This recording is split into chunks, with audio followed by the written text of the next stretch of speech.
16th. As you can see, as usual, when we have these Kenyan demonstrations, the business is slow.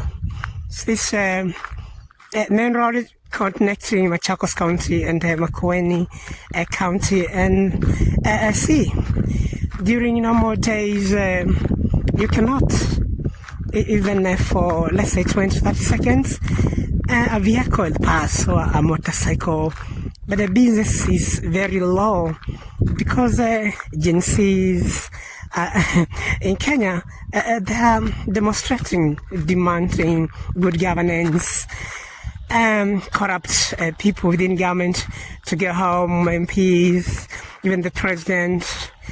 And the business is very low.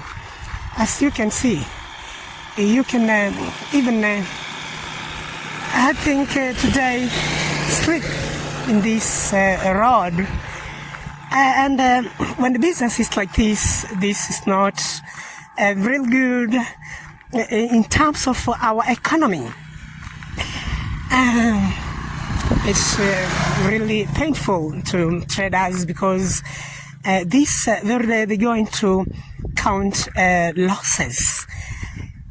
Oh my God, we just say help Kenya, because without a peace, you can do nothing. Just one pickup sparse and also a vehicle there is coming. The few days you've seen what has occurred in this Kenya, where bodies of dead people who have been killed, even parts of bodies within sacks, they were discovered upon that quarry, and it was very painful, and majority being young women. And you see, it's a taboo even in African tradition, from Zululand to Nigeria, killing young women. These are mothers of tomorrow. It's really painful, and this makes this generation sad today to come out, even demanding those who kill these people, even if they are police people or whoever it might be, he should be, or if it's she, persecuted and jailed. And today we are sad as Kenyans because life of any person is precious. This is Makueni County, and then what has anchored most Kenyans is those dozen bodies and also parts of humanity found at the quarry. But I'm trying to compare Jewish Genzs versus Kenyan Genzs. This was shortly after King Solomon died, and his son Rehoboam takes the kingdom. And we did see the elders of Israel, they visited Rehoboam even upon Shechem to make him king.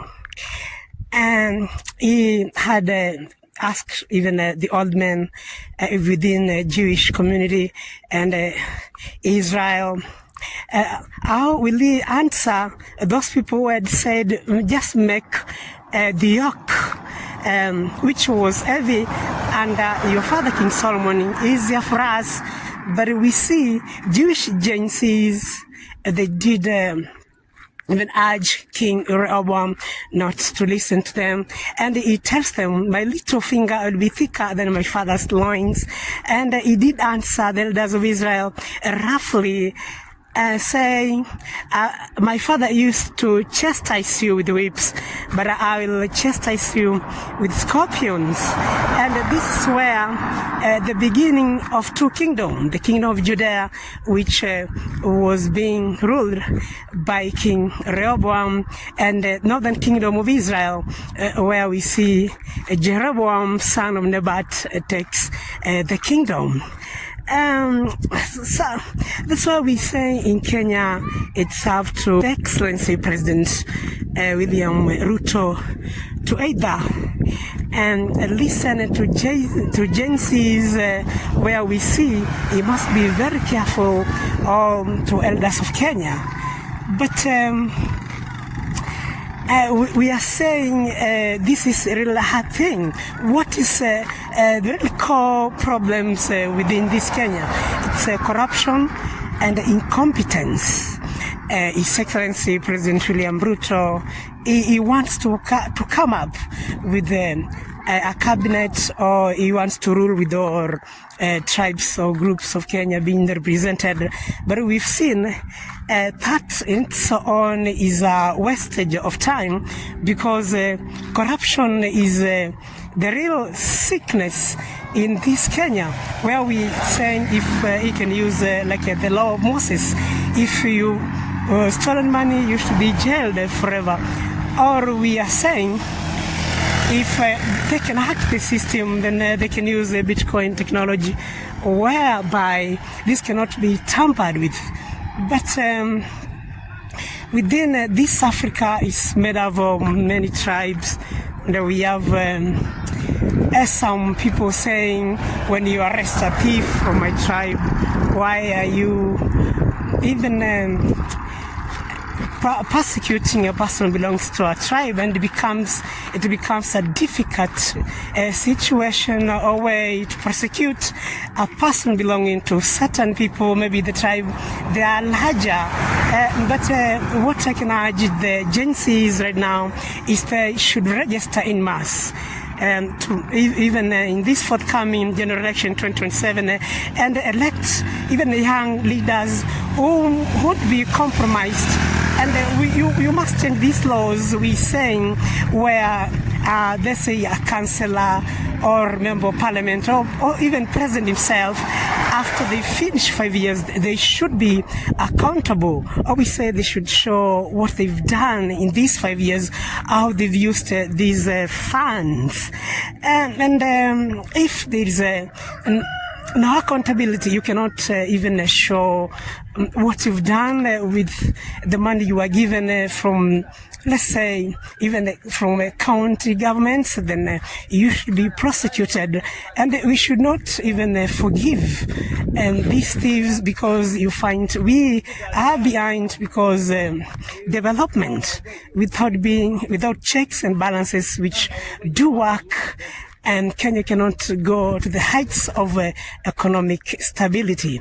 All these problems, demonstrations, and even we can see people are dying. We know who is killing them. Where even the state of Kenya is uneasy. It's because I think these lenients, perpetrators, those people who embezzle money, those people who steal, those people who kill, they always are set free. And there's no strict measures which should be followed for the state. I would say that for government to be functional, where we say the rule of law should be everything. So Kenyan Genzs, in comparison to Jewish ones, we see the law is everything, where if they register in mass and in 2027 elect leaders, will change these laws, where we can recall a member of county assembly, governor, president, and the members of parliament, women rep, senators, and be accountable for money they were given for development.